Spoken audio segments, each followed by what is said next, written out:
Hello everyone, welcome back to our YouTube channel Smart Preparation to Success. How are you all? I hope everyone are fine and doing well. So అందరూ బాగా చదువుతున్నారని అనుకుంటున్నాను. So today topic ఏంటి అంటే fundamental rights. So today topic is fundamental rights. Fundamental rights అంటే ఏంటి? Basic human rights. Okay, మనం మీరు ఎందుకు ఫాలో చేస్తాం human rights? To maintain the dignity of our country. Okay, so ఇక్కడ ఈ ఫండమెంటల్ రైట్స్ ఎక్కడి నుండి వచ్చింది అసలు అనేది మనకు తెలియాలి ఫస్ట్.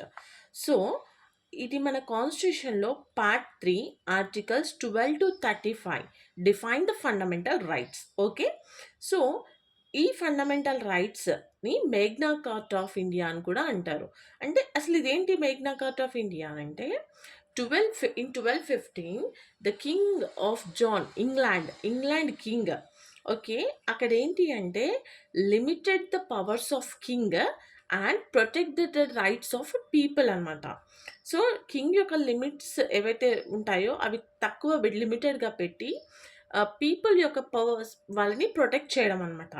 సో దాంట్లో నుంచి మనం తీసుకునే fundamental rights. Okay, so part of the constitution defined fundamental rights from the articles 12 to 35. Okay, so మరి మనకి ఎన్ని ఫండమెంటల్ రైట్స్ ఉన్నాయి?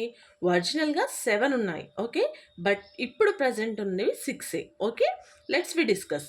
First, right to equality. ఎక్కడ నుండి articles? Article 14 to 18. Okay, right to freedom, article 19 to 22. Right against exploitation, article 23 to 24. Right to freedom of religion, article 25 to 28. Cultural and educational rights, Article 29 to 30. Right to property, Article 31. Legal right. Okay, ఇది delete అయిపోయింది. Right to property అనేది లేదనమాట. Okay, 7లో నుంచి ఒకటి తీసేశారు. So ఇప్పుడు ఎన్ని? 6. Okay, నేను దీని గురించి డిస్కస్ చేద్దాం. Right to constitutional remedies, article 32. Okay, these are the 6 fundamental rights. Okay, confuse అవ్వద్దు. 7 ఉండే, 1 డిలీట్ అయిపోయింది. ఇప్పుడు ప్రజెంట్ 6 ఉన్నాయి. ఓకే, సో ఇప్పుడు రైట్ టు ప్రాపర్టీ ఏదైతే డిలీట్ అయిందో, deleted from the list of fundamental rights by which amendment act? 44th amendment act 1978. Okay, ఈ amendment act ఎందుకు వచ్చింది అని అనుకుంటున్నారా? సో ఈ ఫండమెంటల్ రైట్స్ అనేవి మన కాన్స్టిట్యూషన్లో ఉన్నాయి. ఓకే, కాన్స్టిట్యూషన్లో నుంచి ఏదైనా డిలీట్ చేయాలన్నా, ఏదైనా ఎంటర్ చేయాలన్నా మనకి యాక్ట్స్తోనే పాసిబుల్ అవుతుంది. ఓకే, సో ఈ 44th అమెండ్మెంట్ యాక్ట్ 1978 నుంచి ఈ రైట్ని డిలీట్ చేశారనమాట. Okay, article 31. సో ఇప్పుడు అదేంటి?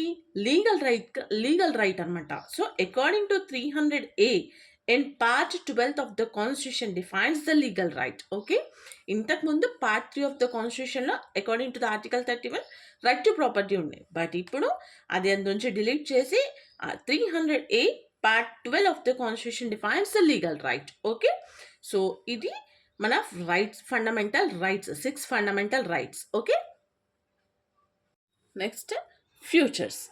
So first one, not absolute but qualified. Not absolute but qualified అంటే ఏంటి చెప్తాను. సో ఇప్పుడు మనకి ఫ్రీడమ్ ఆఫ్ స్పీచ్ ఉంది. ఓకే, సో మనకి ఏమైనా మాట్లాడవచ్చు. ఓకే, ఏదైనా మాట్లాడవచ్చు అనే రైట్ ఉంది మనకి. సో ఇప్పుడు అది మనకి, ఇప్పుడు మనం మాట్లాడుతున్నాము అని మనకు రైట్ ఉన్నప్పుడు మనం ఎవరినైనా ఎలాగైనా మాట్లాడవచ్చు, ఎలా అయినా తిట్టవచ్చు, ఏమైనా చేయొచ్చు. ఓకే, అప్పుడు దాన్ని రైట్ అంటామా మనం?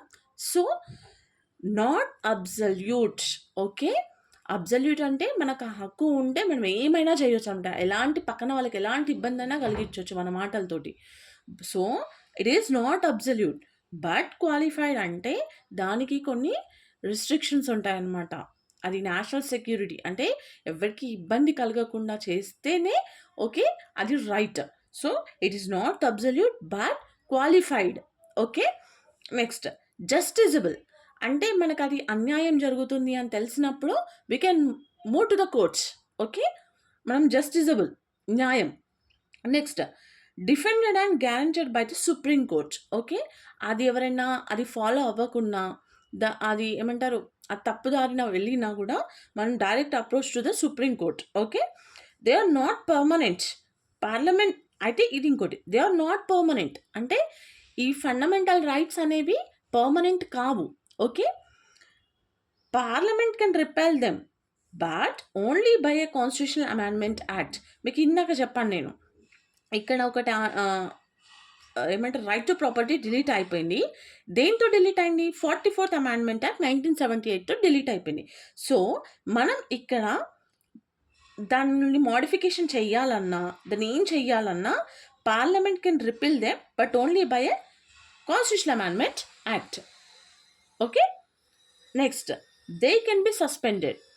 సో అవి ఎప్పుడైనా రిమూవ్ చేయొచ్చు. ఎప్పుడైతే మనకి నేషనల్ ఎమర్జెన్సీ ఉందో అప్పుడు అవి రిమూవ్ చేయొచ్చు. Okay. These are called the features of fundamental rights. So now article 12. Article 12 అంటే ఏంటి? Definition of a state. మనకి స్టేట్ ఏమి ఉంటాయి స్టేట్లో? ఒకటి first government and the parliament of India and the government and legislature of each of the states and all local authorities. Okay. ఇవన్నీ కూడా మన ఇండియా లోపల ఏవైతే ఉన్నాయో వీటన్నిటిని ఏమంటారు? స్టేట్స్ అంటాం. Okay. So definition of a state article 12. Okay. Now next ఏంటి? ఆర్టికల్ 13. ఆర్టికల్ 13 ఏంటి అంటే laws inconsistent with fundamental rights. So ఇప్పుడు ఏదైతే లా అగెనిస్ట్గా ఫండమెంటల్ రైట్స్కి ఉందనుకోండి, ఆ లా అనేది ఇన్వాలిడ్. ఓకే. ఇన్వాలిడ్ అనమాట. సో ఈ పవర్స్ని ఏ ఆర్టికల్ డిఫైన్ చేస్తుంది అంటే ఆర్టికల్ 32 ఏమో సుప్రీంకోర్ట్, ఆర్టికల్ 26 ఏమో High Court. Okay. So permanent laws enacted by the Parliament, okay, or the state legislature. Permanent laws ఏది ఎనాక్ట్ చేసిన? Parliament or state legislature. Temporary laws ఎవరు? President or the state governor. Okay. Article 13 declares that constitutional amendment is not a law. ఇక్కడ article 13 ఏం చెప్తుంది? Declares that constitutional amendment is not a law అనమాట. Constitutional amendment అనేది law కాదు and hence cannot be challenged. Okay. ఇది article 13 అనేది declares that constitutional amendment అనేది law కాదు, అది కెనాట్ బి ఛాలెంజ్ చేయడానికి రాదు అని చెప్తుంది. But Supreme Court held in Kesavananda Bharati case 1973 that a constitutional amendment can be challenged on the ground that it violates a fundamental right that forms a part of the basic structure of the constitution. మనం ఎప్పుడు challenge చేయొచ్చు అంటే ఎప్పుడైతే వాలేట్స్ ఆ fundamental రైట్ని వాలేట్ చేస్తే, okay, అది basic structure of the constitution యొక్క దాన్ని ఏమంటారు? చేంజ్ చేస్తున్నట్టు కిందకి వస్తుంది కాబట్టి then we can challenge. Okay. మనం కోర్టులో ఛాలెంజ్ చేయొచ్చు అని చెప్తుంది అనమాట. Okay. So this is about article 12 and 13. Okay. In the next video we will going to discuss each and every articles in brief. Okay. Please like, share and subscribe my channel. Thank you.